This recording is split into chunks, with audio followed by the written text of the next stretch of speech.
So we're going to get started with our first guest, who is just super impressive. He has published memoirs. He has a photo journal.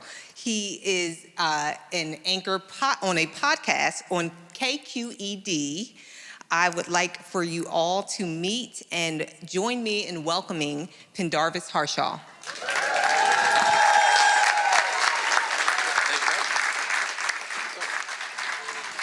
Check, check.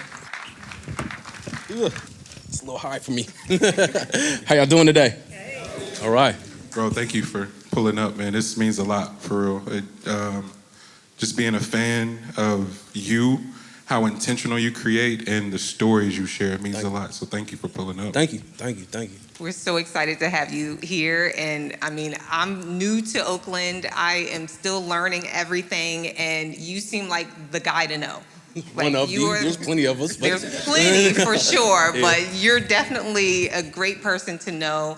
One thing I want to ask first of all is, what are you working on? What are you doing now? Everything. I figured that'd be the answer. Let's see. All right. I work at KQED. It's my 9-to-5 job. I host a podcast called Rightnowish. I have stickers in my pocket. I can pass them out. The podcast is all about arts and culture. I get to know. It's like when we had the idea for the podcast, it was like a picture of Mr. Rogers and a picture of two short dogs in a house. So that's what the podcast is about, that combination, right? I also write a column, also about arts and culture, largely in Northern California. And we're preparing for next year's is the 50th anniversary of what is known as the start of hip hop. Y'all can clap for that. 50 years is crazy.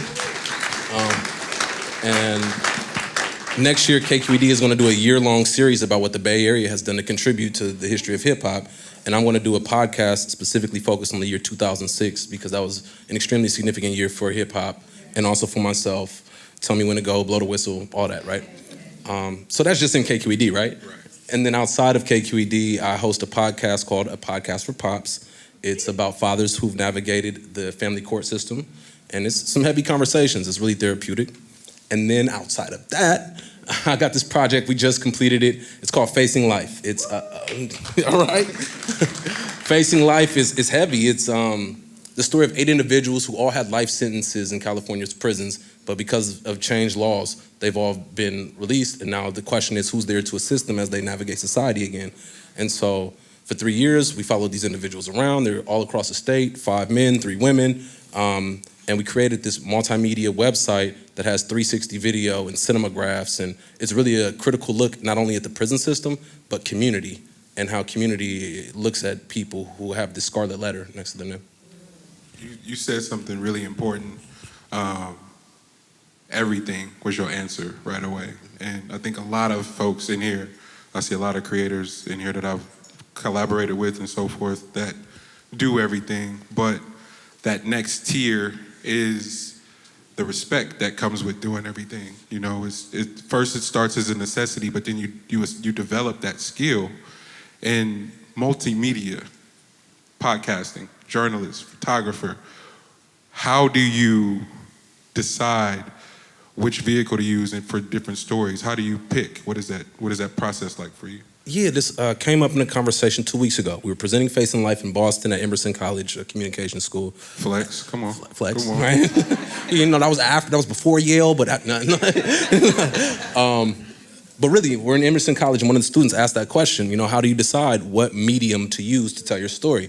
And we came to the conclusion that it's 3 A's. It's about access, it's about ability, and it's about audience.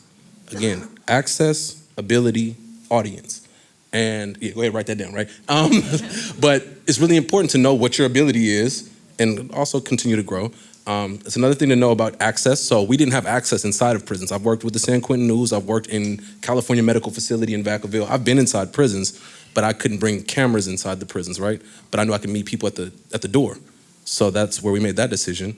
And then the audience. We knew that a lot of people taking their media through their phones. So we wanted a really scrollable site. Wanted the images to be, you know, eye candy. And so that's why we decided to use cinemagraphs and multimedia, just the whole nine. So one of the things that I noticed with the Facing Life project is the fact that you are allowing people to tell their stories, people who have in the past just completely, to a degree, been dehumanized. They've not been able to show people who they really are, or just, tell their side of things. What brought you to those stories? How did you get to that point? Oof, that was a journey. So again, it's stories about people who've been incarcerated. Growing up in the Black community in Oakland, I know some people who've spent some time behind bars, right? So we started reaching out that way, just naturally. Then we went to nonprofit organizations that work with this population. We went to parole meetings, parole board meetings, and parole agent meetings, and talking to folks clear across the board. We met with judges, we met with lawyers. We got to get to know the system, top to bottom. And then when we found the 8 individuals we wanted to do the stories on, we had to just sit back and let them talk. There's one woman featured in it, her name is Lynn. There's 3 women, but one of the 3 women is Lynn. The first image in Lynn's story is her holding a translucent bag of all her belongings, 20 years worth of stuff. And she's standing right outside of her prison where she's spent 20 years. And I'm like, this is 2 minutes after she's been released. And just that image just is heavy. And then she goes and shares with me her world, her story. In short, spare me, Lynn was incarcerated because her former husband was abusive. Her old romantic partner got word of it. So he said, Lynn, I'll kill your husband for you. Lynn set it up and then called it off. That old romantic partner then went and killed his wife. Lynn had knowledge of it. Lynn was an elementary school teacher in Oregon. She served 20 years. So when you talk about what the image of mass incarceration is, it's not just Black and brown men. It's clear across the board. And one of the clips that we included in the piece about Lynn, she talks about wanting to taste a pumpkin spice latte. We chose that because, show of hands, how many people know what a pumpkin spice latte is, right? And so often tales of prison get removed from popular society, or people just don't even really think about what folks are experiencing behind bars. So we wanted to make sure that there were clips that were really relevant and drove home what people were experiencing. How prevalent is like the aesthetic of hip hop and the culture of hip hop throughout your stories? I know as a fan, it's prevalent in everything that I consume as far as you release, but for you, is that always at the forefront of your mind? It's like something I'm constantly studying, and I do these things maybe like semi-annually, where I just do a list of artists that I've been listening to, and I try to put them all in one essay, right? So the latest incarnation of this concept was, I've heard this argument time and time again, it's something that Kevin Allen and I have talked about. It's like, Bay Area rappers, do we all sound alike? And I'm like, no, they don't. There's this person and that person and this person, that person, this person, that person. So I named over 50 artists in this, and that's just off of me consuming hip hop constantly. And so when I do that piece, then I'm like, all right, hip hop is taken care of for at least a month. Now I can go turn to poetry or another form of art. So it's constantly there. I try not to bury myself in it. I don't want to be the Black reporter who just does hip hop, the hip hop guy. But also, this is my lifestyle. Like, this morning I woke up and I saw Blaster from Richmond just dropped the album, so I was like, I gotta go tap into that. And that's a part of research for the next project. Maybe I'll do a Richmond hip hop one. So it seems like your storytelling has kind of evolved over the years. Can you tell us about your journey from, like, in the beginning? How was your storytelling different than it is now? It sucked. Yeah, I mean, I got started right here. Grew up in Oakland, lived on all 3 corners of the town. At 16, 17, I told Mom, I'm smoking pot and I'm being a rapper. And she was like, cool, take your ass down to youth radio. And so that's where I got my start. Youth radio showed me that I could not only not rap, but I could tell stories that don't have to rhyme, and they can go a lot further. And there's a lot more longevity in it, Like, at the time, there weren't too many 60-year-old rappers, but there were a lot of 60-year-old journalists. And I was like, okay, let's think about the future here. So that's where it started. I also wanted to tell stories that really illustrated the truth about Oakland, specifically about Black men in Oakland. I grew up at a time, this is, super predator? Like, this is my childhood, illustrating Black men as the super predator. And I'm like, no, we're nuanced. We have so much to tell about us. And so I started off with writing about myself. And that grew, and my perspective grew, and traveling has helped a lot, reading has helped a lot, being exposed, talking to other journalists has helped a lot. But yes, it started off largely with self in Oakland, and then it has grown as I've grown.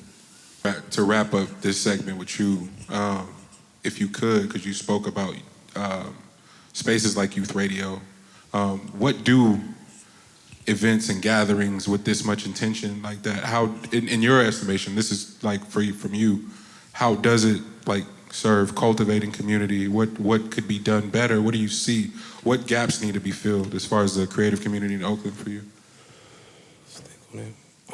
Space is rare. So a lot of my work on self has come from like going to nonprofits, organizations, Red, Black, and Green, Uplift the Community, things like that. But one of the more profound things that I've been involved in since 2014 is this series of backyard parties over here on Apgar in West Oakland. Come on. Called Regulars Only, Say right? Y'all familiar with Regulars Only? I see some head nods. Okay, yeah. Like, yeah, I met my baby mama there. Yeah, exactly. But it's fascinating because a friend of mine, Keith, great guy, and his neighbor David, they came together to create this space, a backyard, kind of kick-it space, where there are essentially 4 backyards all interconnected. There's a fire pit and a stage and all the amenities, right? But to have a space where we literally have had Dame Lillard come through, and at the same time as dude who was hanging out in front of the corner store was in the backyard too. A little bit of everybody, just come and break bread, you know? And to see that, to have that space, so much can come from that space. What we didn't recognize is that it also serves mental health purposes. People could feel free to be inebriated and feel safe. Like there's a lot of benefit, but it wouldn't have happened without that space. So space is the key, and then acting right in that space is the next step. Yeah. Safe space. Safe space, exactly. So yeah, that's what's needed to answer your question. More space, and then from there we can grow. Man, Penn, when we started doing this, I think a lot of people can relate, and just like trying to align schedules was a really big deal. And you know, things fluctuate and people are busy, but I think the whole crew internally was like, nah, we got to make sure Penn is available. Thank you. I'm so glad, I'm so grateful for you to be here, bro. And thank you, and thank y'all.